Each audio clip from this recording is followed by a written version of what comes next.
Oi pessoal, hoje eu tô com uma convidada super especial, a doutora Juliana, e a gente vai falar sobre fertilidade. Oi pessoal, eu tô aqui com a Bá pra gente falar então um pouquinho sobre esse tema que eu tenho certeza que é a dúvida de muitas mães e futuras mamães. Existe realmente uma ligação entre a nutrição e a saúde da mulher, obviamente, e o processo de fertilização.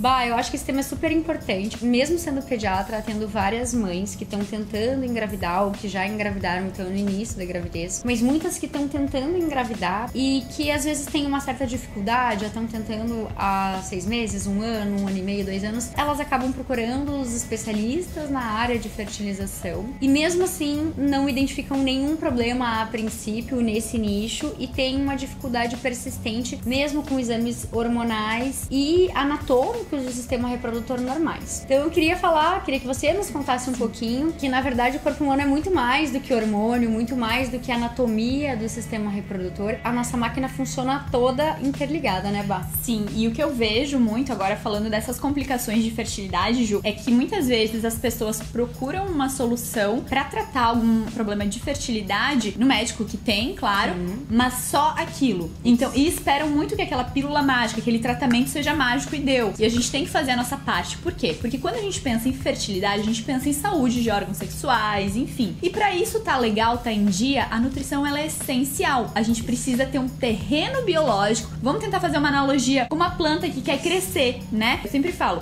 a gente vai preparar o terreno pra colocar, vai plantar e ela tem que germinar. Mesma coisa dentro da gente, uma sementinha que tem que germinar. O solo tem que estar como? Ele tem que estar legal, ele tem que ter nutriente, ele não pode ter substâncias tóxicas, prejudiciais, micro-organismos, enfim. Primeiro, quando a gente pensa, poxa, eu preciso trabalhar fertilidade com essa pessoa, a gente precisa arrumar terreno biológico. Microbiota da pessoa. Acho que a gente fala tanto de microbiota, tanto você quanto eu. Né? Acho que o pessoal já tá meio careca de saber. Microbiota é extremamente importante, a gente sabe que tem o eixo cérebro-intestino. Ele sim está sendo olhado com outros olhos hoje em dia e o papel da nutricionista é dar uma ajudadinha nessa microbiota também. Por quê? Porque a gente tem alimentos que são patológicos e alimentos que são benéficos. Sem falar também do pool de probióticos que a gente pode estar suplementando. Mas além disso, uma coisa super importante é pensar em desintoxicar essa pessoa. Ela precisa estar livre de qualquer coisa que possa estar interferindo, intoxicando. Por que esse esperma, no caso do homem, não tá tão saudável? Por que esse óvulo não tá legal, né? Então a gente tem que tirar primeiro tudo que pode estar intoxicando, e aí eu tô falando de metal pesado, eu tô falando de parasita,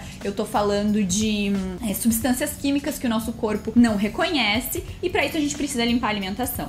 Como? Diminuindo açúcar ao máximo, industrializados ao máximo. Nossa, álcool nem se fala, fumar de jeito nenhum. Nossa exposição, né, a qualquer tipo de substância inflamatória, de radiação, ficar longe dessas coisas é super importante. Nem sempre é possível, mas tudo que tiver ao nosso alcance, a gente tem que fazer. Alumínio, né, ficar utilizando papel de alumínio, embalagens plásticas, aquecer ou esfriar, ou colocar alimentos quentes, porque a gente sabe que tem liberação de substâncias, principalmente o bisfenol, que é muito estudado. Isso. E é muito legal você falar isso, Bá, porque agora eu falando como médica, algumas dessas substâncias inflamatórias ou metais pesados, enfim, eles não são de rotina triados nesses exames relacionados à fertilidade. Então, o que acontece muitas vezes? A mulher identificou que ela tá ovulando, que ela não tem nenhuma alteração na tuba uterina, no útero, nas trompas e no ovário, mas ela mesmo assim não consegue engravidar. O espermatozoide do marido tá tudo bem. Mas por quê? Porque muitas dessas substâncias, elas não são mensuráveis, né? A gente não consegue mensurar. E aí a mãe tem essa dificuldade e fica, poxa, mas tá tudo bem, eu não consigo engravidar, tá tudo bem, eu não consigo engravidar. Mas tem tantas outras coisas. O estresse não é mensurável por um exame, né? Alguns metais pesados não são mensuráveis por exame. Então, como a Bá falou, tem que manter todo o terreno limpo de uma forma harmônica pra permitir que aquele óvulo que tá sendo liberado, aquele espermatozoide que tá sendo produzido, eles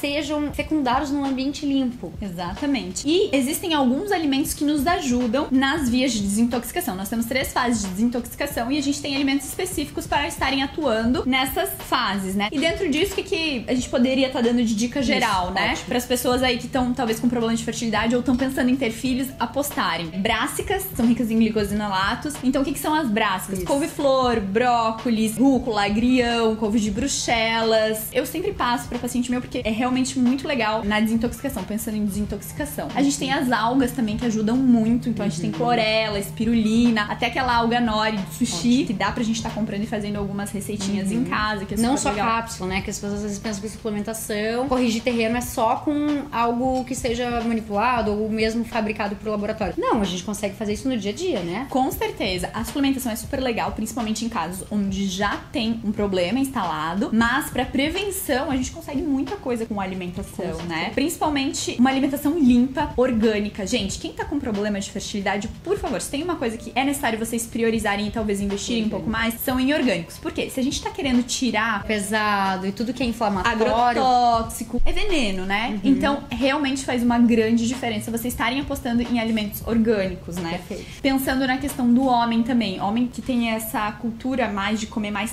carne, né? Parece que realmente é muito cultural, né? O homem come carne, come numa quantidade muito maior. Exatamente, até por essa coisa de achar talvez mais másculo e eu sou o homem e tal. Porque a carne é muito relacionada com a massa muscular, né? É, e também tem um estudo bem recente, inclusive, que saiu de associação de carne vermelha com testosterona, baixa da testosterona, porque a gente acha que não, vou comer carne, vai aumentar minha testosterona e tudo mais. E não, é bem o contrário. Ao contrário. Claro, você não precisa parar de comer carne nem nada, é só tá cuidando com esse Equilíbrio. consumo pra não ser demais. Esse estudo estava falando de um excesso de carne, né? Tem algumas plantas também que ajudam nessa questão da fertilidade masculina, que uma nutricionista com uma pós em fitoterapia vai poder estar te orientando. Então, ter um acompanhamento nutricional. A gente sempre recomenda 3 meses antes, quando você começa a planejar teu bebê, é super importante. Às vezes a mamãe chega pra Ju já grávida, né? Que quer ver como é que tá o bebê. E Só já que ela tem deficiência de alguns nutrientes ou excesso de alguns metais pesados. Não que isso seja um problema muito fundamental, mas é um problema significativo que a gente talvez já pudesse ter ajustado uns meses antes da gestação, né? Exatamente, pra não ter essas complicações, Claro, né? durante a gestação também é importante segmento com a nutricionista, com o pediatra, com o pediatra de confiança, mas se a gente conseguir manter esse terreno limpo já antes de plantar a sementinha, ainda melhor. Exatamente. Agora eu lembrei de mais uma coisa que às vezes pode estar prejudicando essas vias de detox, que é a cafeína. Muita gente, nossa, Nutri, por que você tá me reduzindo a cafeína? Me explica, né? Muitas vezes quando eu preciso desintoxicar uma pessoa, eu tiro um pouquinho a cafeína, o café, porque ele acaba prejudicando algumas vias de detox. E é legal até você falar isso, porque a cafeína é em excesso. Tudo em excesso a gente tá falando, né? Caiu um verde.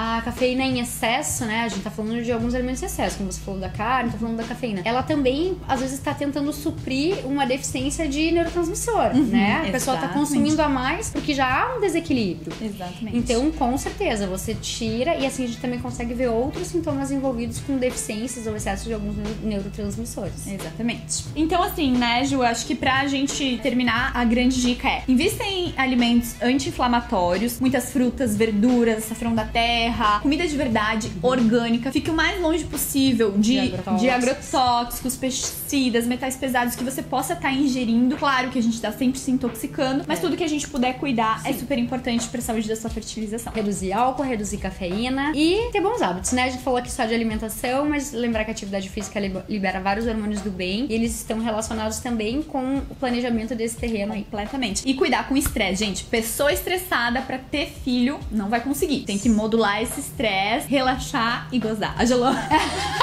E eu fiquei assim...